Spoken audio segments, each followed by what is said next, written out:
I'm Dave from Game Over Here, and with me this week are... Leon. Theeth, Staggoth, Beetleth.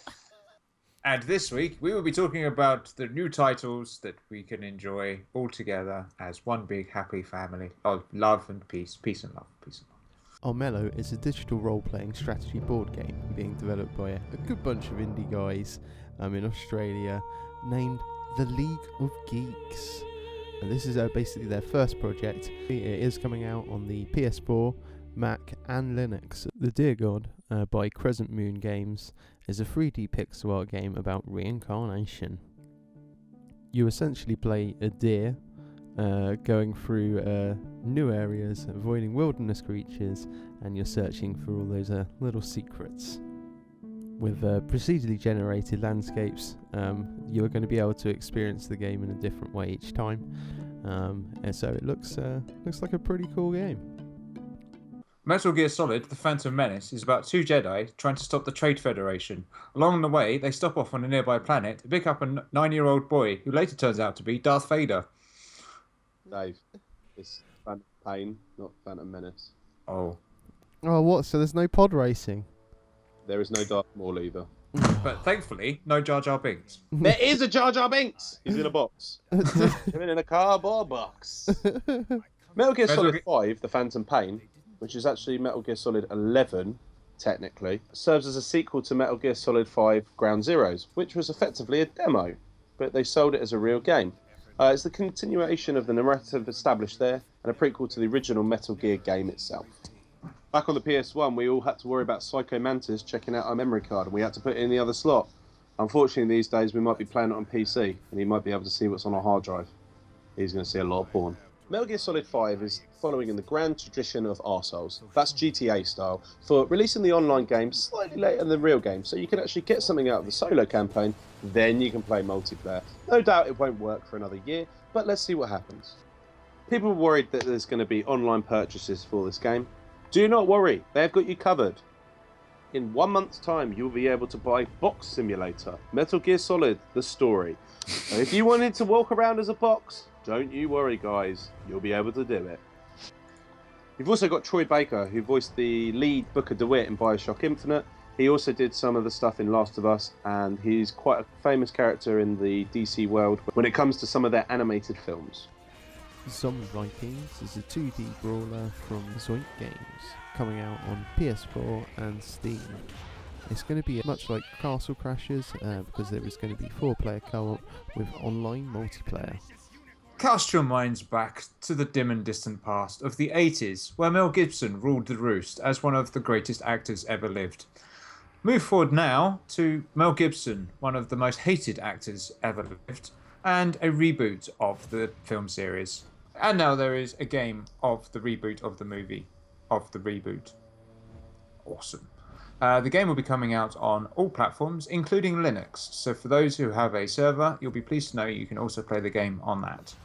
Mad Max is surprisingly, or unsurprisingly, a post-apocalyptic game, and it's using vehicular combat. And I'm sure they'll be raging to realise that there's already a game out there just like it, that looks just like it, and done about 4 years ago. So, keeping with tradition there. Good work. I like the comment here that the shotgun is Mac's weapon of choice, although ammo is scarce, so you better stick with melee. Why give him a shotgun in the first place then? It's not his weapon of choice. You surprisingly start off with nothing, and No. you then you build up your vehicle, and like through doing missions and all that kind of stuff, you can expand your vehicle even more. So I mean, it does look kind of cool though. I'm actually quite interested in it, but they are completely bonkers for wanting to go up against Metal Gear Solid this week. Because everyone's going to put their money on Metal Gear Solid. If they've only got money for one game, Metal Gear Solid is going to be the one. I know that's where my money's going. Max lives in a post-apocalyptic world where gas is a commodity. So what does he drive? A fucking V8. Get a Prius! Get a Prius. Think of the environment, man. Think of the petrol! Those greenhouse gases, man. Clogging up our ozone shit. This weekend you can pick up Grow Home for the PlayStation Network.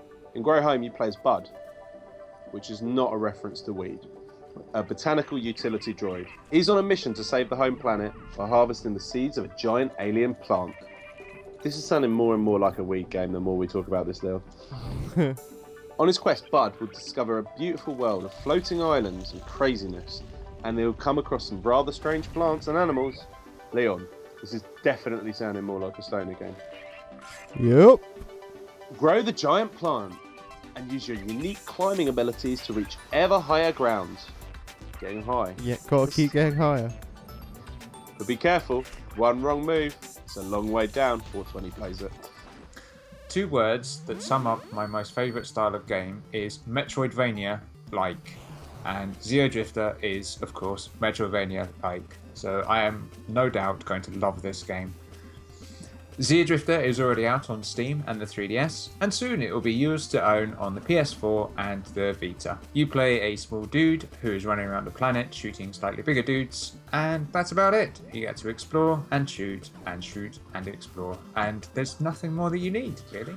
Acts of Aggression is set in the near future, so probably next Tuesday. That is about as near future as you're going to get. It is an RTS game, which means that you get to lay down buildings like Lego, and then you get to build an army of tanks and send them at one lone building and shoot it until it blows up, thus winning the mission. That's effectively how RTS works, or in every game. I actually like RTS games. RTS games are fun. But that is how you win an RTS game, is you build a base, you put some turrets up to build your defense, and then you manufacture as many tanks as possible until you've filled the screen with tanks, and then you just click on the enemy and go, and then they just all walk over and massacre it. Level complete, on to the next one. Simples. Acts of Aggression is PC only, which means that all you console owners can breathe a sigh of relief that you don't have to play this game.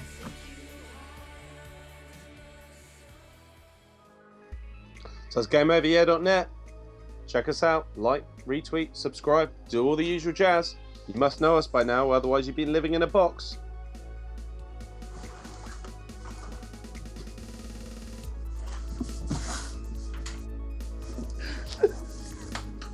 It's the ridiculous thing in the world. Love it.